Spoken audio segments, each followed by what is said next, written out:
What do you say to those viewers that don't pursue their dreams and are locked in their careers because they are too afraid to take risks and pursue something meaningful? Well, the first thing I would say is, well, you should be afraid of taking risks and pursuing something meaningful.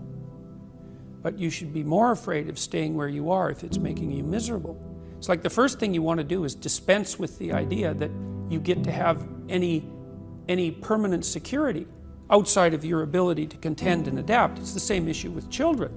It's like you're paying a price by sitting there being miserable. And you might say, well, the devil I know is better than the one I don't. It's like, don't be so sure of that. The clock is ticking. Yeah, and if you're miserable in your job now and you change nothing, in 5 years you'll be much more miserable and you'll be a lot older.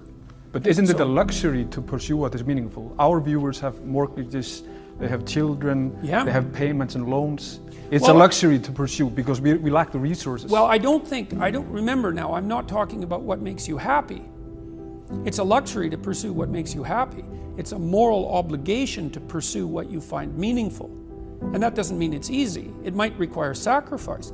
If you need to change your job too, let's say you have a family and children and a mortgage, you have responsibilities.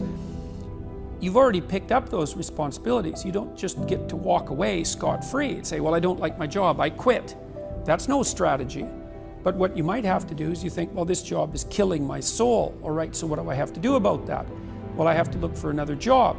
Well, no one wants to hire me. It's like, okay, maybe you need to educate yourself more. Maybe you need to update your curriculum vitae, your resume. Maybe you need to overcome your fear of being interviewed.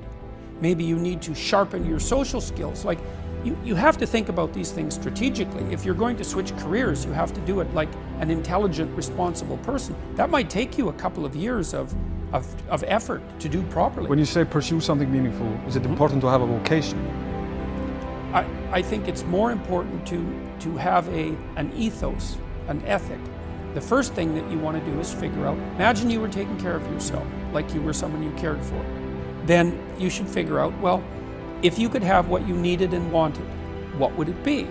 What sort of friends would you have?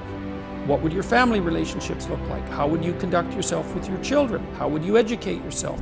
You need to think through how it is that your life could be properly arranged if you had that ability.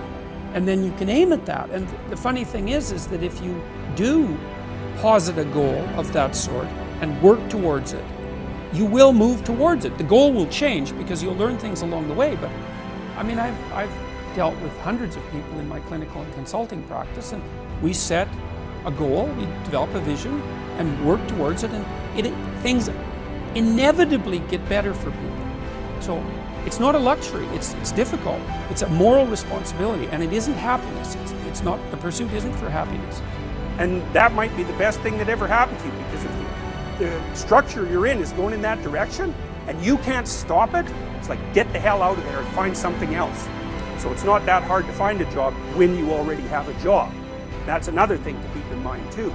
You know, whenever you're working, and you will be, especially in the world of today where jobs are relatively uncertain, you should always have an escape route planned, and it should be active, because if you don't have an escape route and you can't get away, you can't say no.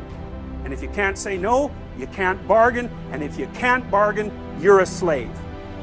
So that's how the world is set out at the moment. It's probably always been like that, but it's something that you really need to know, because you got to watch. If your being is objecting to something that someone is forcing you to do, maybe you're right. Maybe you shouldn't be doing it. And lots of people end up living meaningless lives. And that's not a very good term, because there's no such thing as a meaningless life. Because one of the meanings of life is suffering. And there's no bloody way you're going to escape that. So you will not have a meaningless life. You'll have a life that's only suffering. And I wouldn't recommend that.